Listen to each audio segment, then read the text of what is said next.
And now, Epworth Villa, we are going to have the pleasure of hearing the other half of the Ross's story. Michael, we'd like to hear of your life story, where you were born and where you lived as a young man and child and all, and how you got here. Okay, I'll do my best. I was born and raised in, I was born in Dayton, Ohio, and I spent most of my childhood life and teenage life growing up in Kettering, Ohio. And I'm the oldest of six. I have four younger sisters and a younger brother. I started work when I was about 11 or 12 years old with a morning newspaper route. Get up at 4 o'clock in the morning to deliver papers. And I started paying room and board at that time too. Did your brother have to do that too? No. No? No, he was 13 years younger. Oh, okay. We got bookends. Yeah. And the girls, of course, didn't. In high school, I went to Fairmont East High School, and I was pretty good in math and science. And I self-taught myself guitar when I was 15 years old, a picking guitar. And besides living with mostly, girls most of the time, which was a real challenge. And I began part-time work at a grocery store when I was 16 years old. And during the high school time, I also learned to fish. I became an avid fisherman and developed a lifelong friendship with a friend that still calls and writes me and emails me. So it's been a lifetime friendship based on fishing. And is he still up in Ohio? No, he lives in, he's Canadian. He was Canadian. He was attached, Oh. His dad was attached to Wright-Patterson Air Force Base. And he was just here as a foreigner, going to the same high school I went to, and that's how I met him. Okay. We both like to fish. So. I developed that interest in electronics, and I was accepted at the University of Dayton, which was my parents' choice, as a chemistry major. As a what? Chemistry. Oh. Chemistry major. And I continued to work at the grocery store, and I played guitar and sang in coffee houses in Cincinnati and Dayton, Ohio, to supplement my income. And needed some spending money for pizza and stuff like that. I learned ice skate during that time. I joined Army ROTC, and after the third semester, I ran out of school money. I was paying my own way through school. Oh. And I went to work full time as the mainframe computer operator at the National Cash Register, or NCR, as it's better well known. I was drafted at the age of 19 for deployment to Vietnam, and that's when I found out I had type 1 diabetes. So that immediately kicked me out of the Army. And it's been a blessing, plus or minus blessing. It's something you live with all your life, but at least it kept me out of going to Vietnam. I had two friends which passed away there within a few months of arriving, so I had mixed feelings on it. After 1 year with NCR, I went to work for a camera company where I developed my interest in photography. Then I went to work as an electronics field engineer for a company out of New York. I married my children's mother in 1970, and we have two children. I received an electronics receiving inspector supervisor offer from a company in Hot Springs, Arkansas, and went to work for them. And after a couple of years, there was a violent union incident that happened, and I was laid off and went to work for a little bit in Memphis, Tennessee, And then I was eventually hired back by the same company to work as a electronics field engineer, or electronics engineering technician, rather. And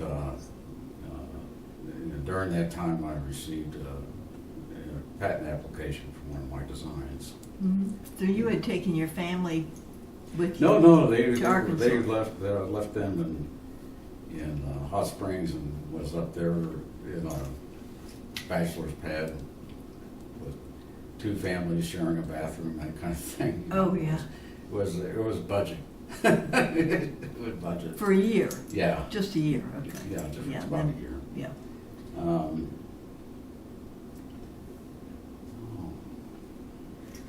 But when you went back, you were back with your family. That's right. Yeah. And I returned to school at University of Arkansas at Little Rock, or ULR.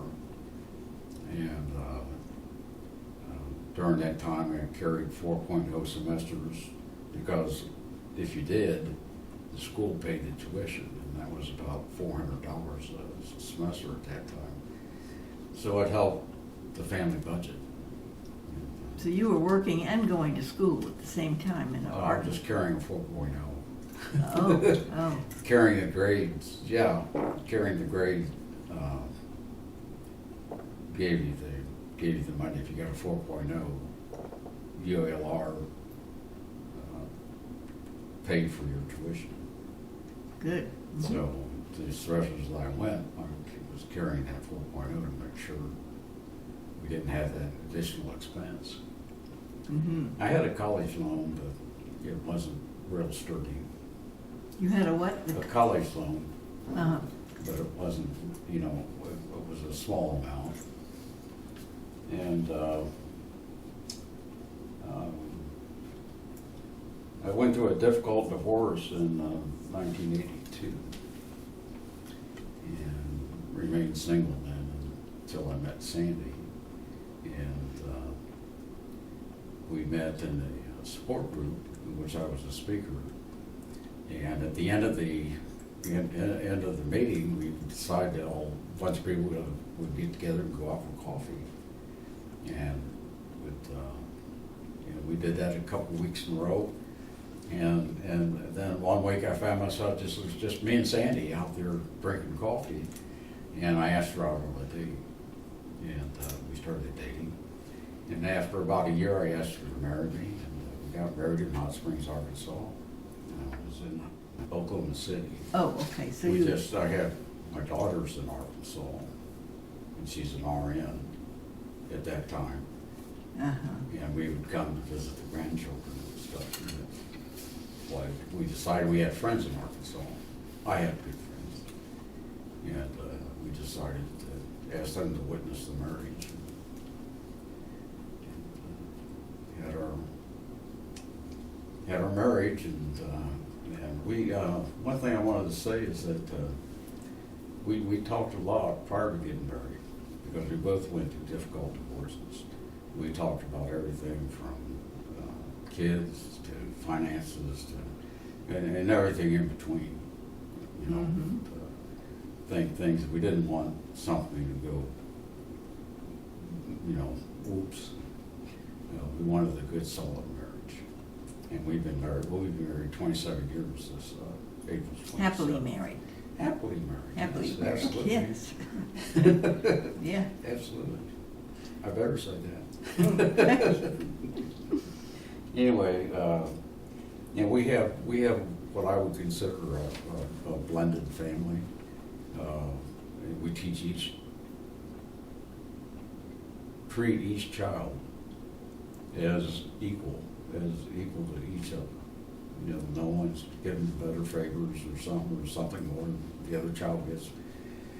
Yeah. We make sure, on our will, everything's divided first turkeys. Yeah. They each get the equal share. And Are your children all in Oklahoma City? Yours and Sandy's? No, we have one in Oldsmar, Florida. We have one in Hot Springs, Arkansas, and the other two are here in Oklahoma City. Okay. And we have 8 grandchildren and 1 great grandchild. Oh, good. Yeah, and I enjoy being here. I've met some really nice people. The food is pretty good most of the time. And,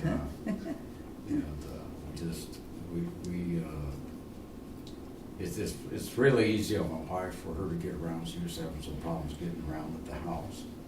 So again, I had some problems because I had to give up home ownership, it was a big deal. Yeah. But when your wife can benefit so much more from having a close-in place to walk that's safe to walk. Right. Well, you didn't live far from Epworth. Now, we lived about a half mile. Half a mile, yeah. Yeah, we didn't live far. We saw the place growing up, being built and all that. Yeah. And it was our kids that found the place. They went to several different places and looked at what they had to offer, and they figured this place was the ideal place for us. Yeah. So, Well, I know that you have somebody else in your apartment. You have some other. We're really big. We're really big pet people. I mean, we had we raised 2 parrots and had several others. We had a 3,000-gallon koi pond in our home here, just down the street. We had a greyhound, and we had 2 Cairn Terriers, and we got a little West Island White Terriers. They're also called Westies, from Oklahoma Westie Rescue, who's also known as OWR. And we did foster work for them. We had one dog that was hit by a car and had a broken leg and nursed it back to health. We had another one that was deaf, and I think we may have had a 3rd one. Well, you still have one of your. We still have the little Pets. Westie that we got. We still have her. She's 19 years old. She just turned 19 at the end of March, and she's still functioning. And she's a sweetie. Yeah. One thing I forgot to talk to you about is my wife and I love for dancing. When I first met her, and we were in these support group conventions, they would have a DJ or a band there. And she would dance slow dances with me, but she didn't have enough confidence to get up and dance the swing dances or the country western dances, those kind of dances. And so other ladies that knew me in the group knew I was a good dancer and would get up and ask me if I would like to dance and ask her if it would be okay. And I would get up and dance. And after a weekend of this, when we got back, she called dance makers and told me, she says, I've signed myself up to learn to dance, and you're welcome to come along at no charge. And so we learned ballroom dancing, country western dancing, East and West Coast swing. Our favorite types of dancing was swing dancing and country western dancing. Okay, Michael, we've enjoyed your story, and I know you've got a lot more to tell.